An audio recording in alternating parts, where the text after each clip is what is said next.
La siguiente presentación abordará un estudio acerca de la aplicación de la reflectancia total atenuada en espectroscopía infrarroja con transformada de Fourier y la quimiometría en un perfil de cocaína mediante análisis químico forense. La cocaína es una sustancia estimulante de origen químico derivada de las hojas secas de la planta de la coca, que se utiliza como droga recreativa.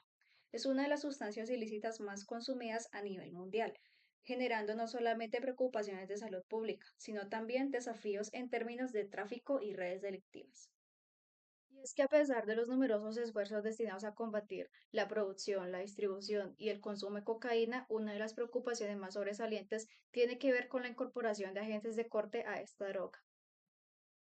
Los agentes de corte típicamente utilizados con la cocaína incluyen estimulantes como la cafeína y el levamisol, capaces de provocar una sobreestimulación del sistema cardiovascular y nervioso, incrementando la sensación de euforia. Este último en particular se trata de un fármaco veterinario extremadamente tóxico para el organismo humano, pudiendo ocasionar trastornos hematológicos. También se incluyen anestésicos como la procaína y la lidocaína, que actúan como inhibidores de transmisión de los impulsos nerviosos. Esto permite a los consumidores ingerir mayores dosis de la droga sin experimentar tanto malestar físico. Otro tipo de fármaco de toxicidad elevada es la fenacitina, la cual es apreciada por disimular el sabor amargo de la cocaína sin comprometer tanto las propiedades físicas del producto. Pero la clasificación de los agentes de corte también proporciona información valiosa, especialmente en el ámbito de la química forense. Los análisis forenses emplean técnicas como la cromatografía y la espectrometría para identificar patrones de alteración sobre la cocaína incautada. Estos análisis pueden revelar la procedencia de la cocaína original, el grado de pureza, la composición de sustancias y el método de producción asociado a un lote en particular, lo cual puede ser característico de ciertos proveedores. Ahora, el uso combinado de técnicas de espectroscopia vibracional y métodos quimiométricos está ganando atención debido a su prometedora eficacia.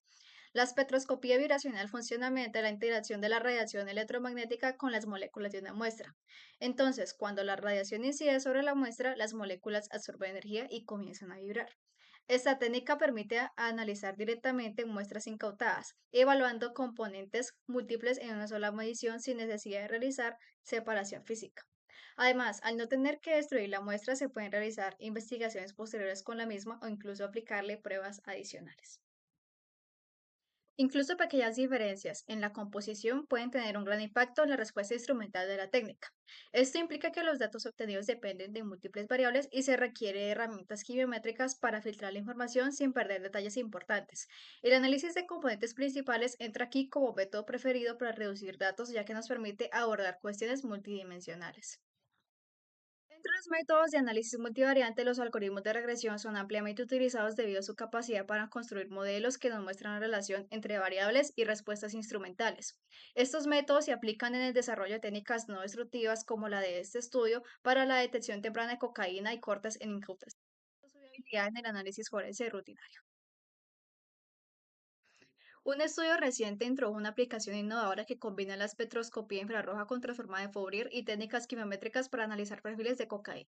La espectroscopía funciona en analizar las interacciones entre la radiación infrarroja y las moléculas de una muestra y aplica la transformada de Fourier para convertir la señal de interferencia de la radiación en un espectro utilizable.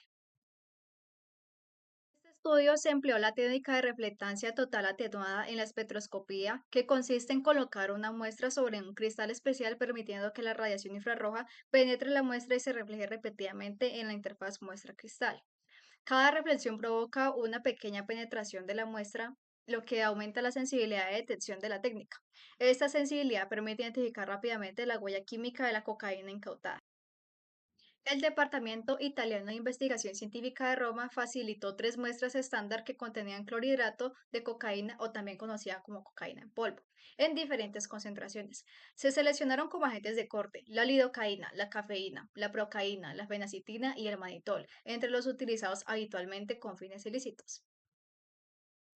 Cada muestra de referencia se dividió en 7 alícuotas y se prepararon mezclas del material de referencia y los agentes de corte para obtener una homogeneización completa de los polvos en mortero de agar.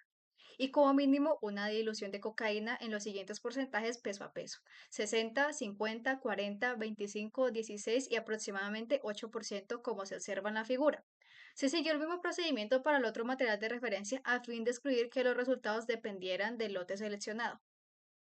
Continuando con la explicación del artículo científico, perfiles de cocaína, implementación de un predictivo modelo por ATR, FTIR, acoplado con quimiometría en química forense, tenemos el apartado 2.2 que hace referencia a la instrumentación. Para ello vamos a comenzar viendo los parámetros de GC-MS. ¿A qué hace alusión esto? Esto se refiere a la cromatografía de gases acoplada a espectrometría de masas. Esto es una técnica analítica dedicada a la separación, identificación y cuantificación de mezclas de sustancias volátiles y semivolátiles. La separación de dichas sustancias depende de la distribución de las sustancias estudiadas en fases móvil y fases estacionarias. Una vez separadas las sustancias, son fragmentadas y analizadas en función de su patrón de fragmentación, el cual puede ser comparado con una información que ya debe estar en una base de datos de espectros de masas para su identificación preliminar. Bueno, para ello se usó una tecnología eh, en la cual se cuenta con un sistema de cromatografía de gases 6890 acoplado a una masa detector selectivo 5973 y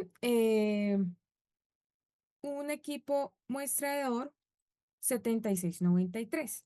Todos estos equipos son adquiridos en la empresa Angelic Technologies.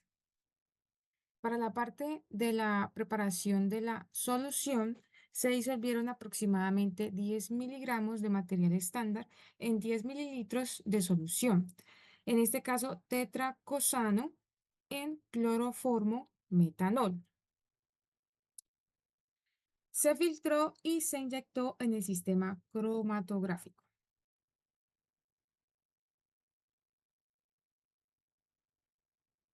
La temperatura inicial de la columna fueron 80 grados centígrados, se mantuvo durante 2 minutos y luego se aumentó linealmente a 280 grados centígrados, a una velocidad de 25 grados centígrados por minuto. Finalmente, se mantuvo en esta misma temperatura por 20 minutos. El espectrómetro fue operado en modo de impacto de electrones. Las temperaturas de la fuente de iones fueron 230 grados centígrados y 150 grados centígrados respectivamente. La energía de ionización se fijó en 70 electronvoltios y la adquisición se llevó a cabo en modo de escaneo en el rango de 43 a 550 UMA. Aparte de adquisición espectroscópica de ATR, FTIR, los espectros infrarrojos se registraron en modo de reflectancia con un espectrómetro configurado para reflectancia total atenuado. Aquí en esta imagen está escrito. En este caso no fue y solamente se homogeneizaron. Las señales registraron entre 650 y 4000 centímetros a la menos 1 y el número de la resolución de los escaneos se optimizaron a 16 escaneos y 4 centímetros a la menos 1 respectivamente, con una buena relación señal-ruido. Unando automáticamente y fue contrarrestado automáticamente por el software. El diagnóstico del espectrómetro y los datos espectroscópicos fueron transportados por el software como archivos y estos se importaron al paquete V Parvus 2009. En quimiometría se realizó un análisis de componentes principales por medio del PCA y lo que se adquirió fue que en la región de 654.000 centímetros a la menos 1 se registraron un máximo de 4 PC. Deben cuantificar la cocaína y los principales adulterantes en las incautaciones. Para esto se utilizaron dos modelos específicos que fueron el PLS y el PCR.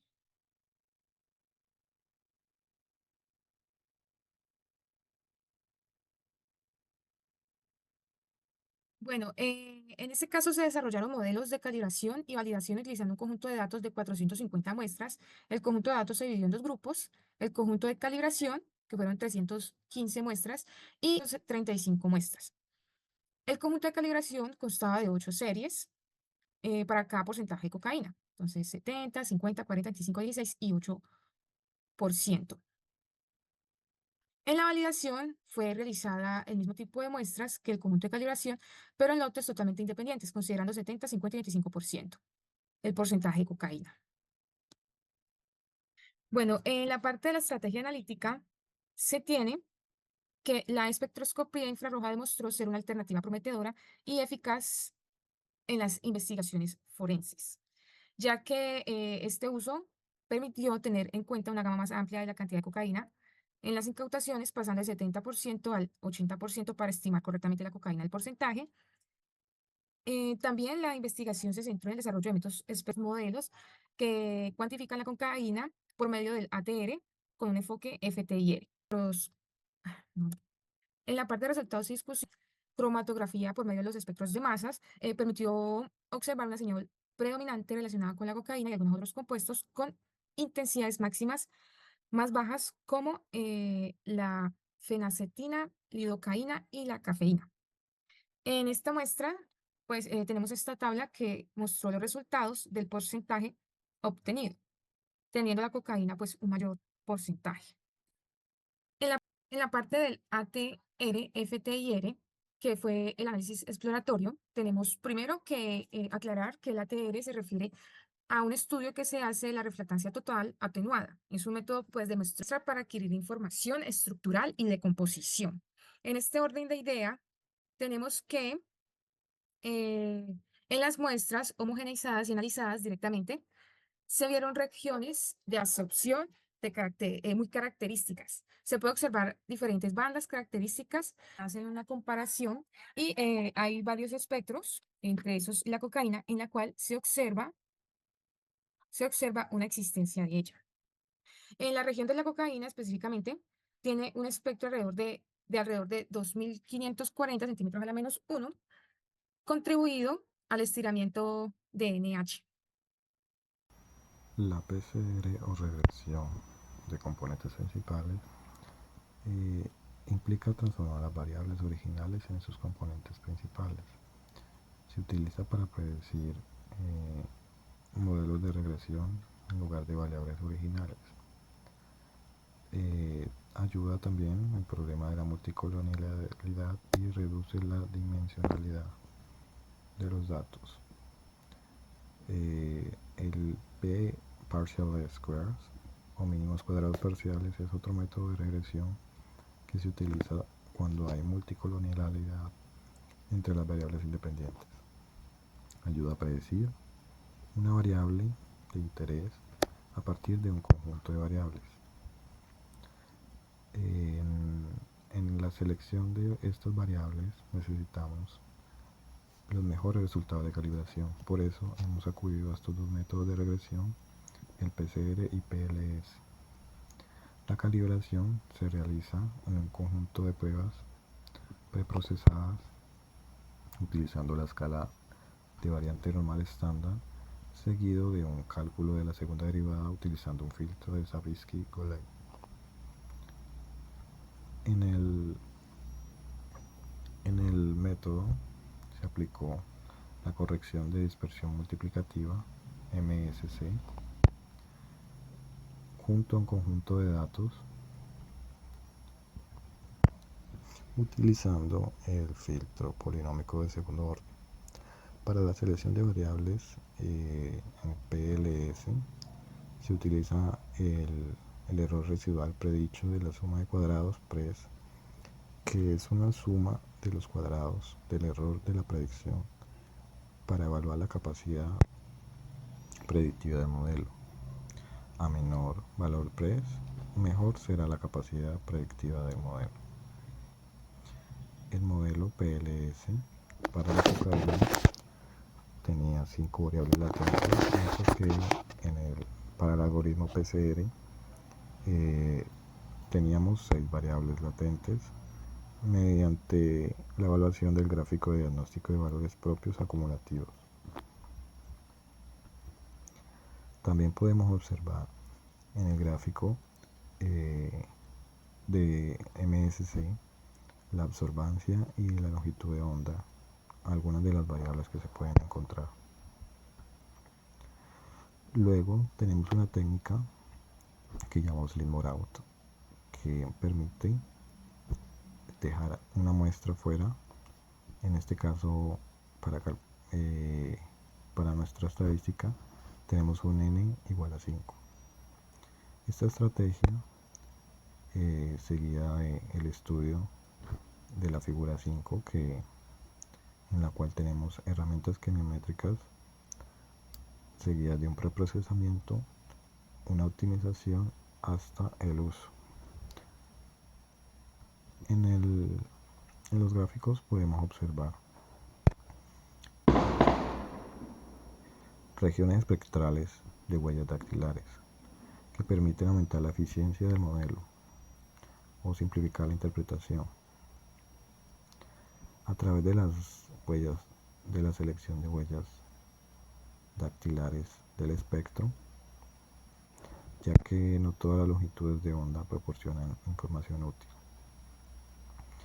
En el proceso tenemos una decorrelación escalonada de las variables que nos permite en unas variables que están altamente interrelacionadas,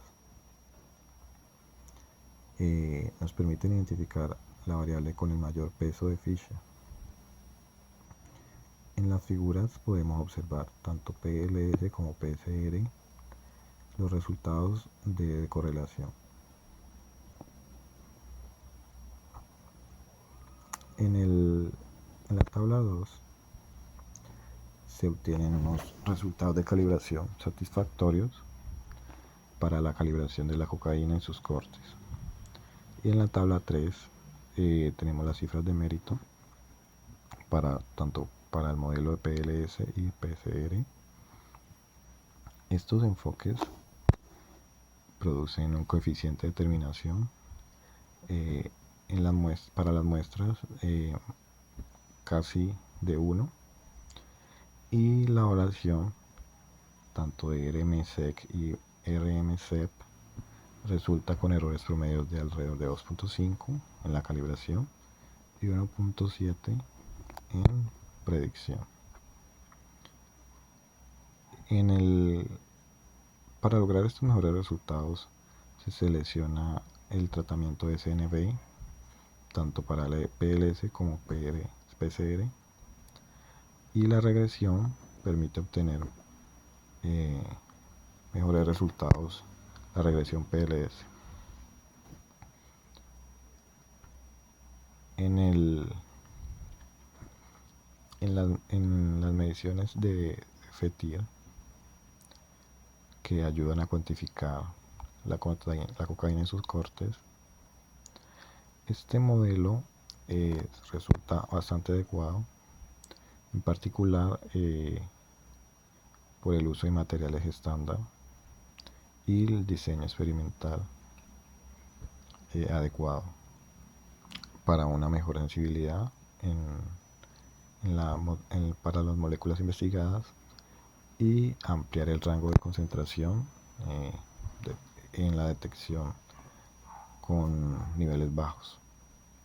También encontramos el ISO 11843-2, que es la capacidad de un sistema o dispositivo para identificar con precisión la presencia de un objetivo específico, una señal o una sustancia.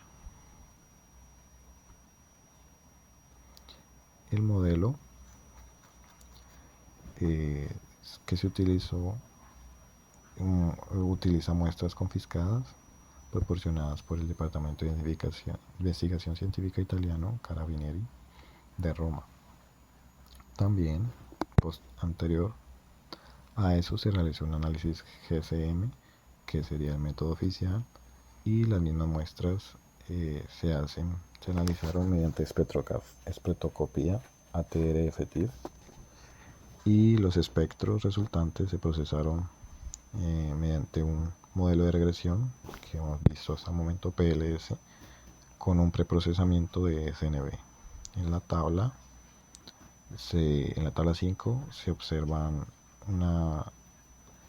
detalladamente la cantidad porcentual de las sustancias detectadas, y en la figura 7 tenemos un gráfico con valores previstos frente a los de referencia, comparando pues ambos métodos con una verdadera composición de las convulsiones, y permite detectar las mismas moléculas que el método oficial. Este método de procesamiento es adecuado para perfilar la incautación de cocaína, y los resultados se ilustran en la figura como dije anteriormente.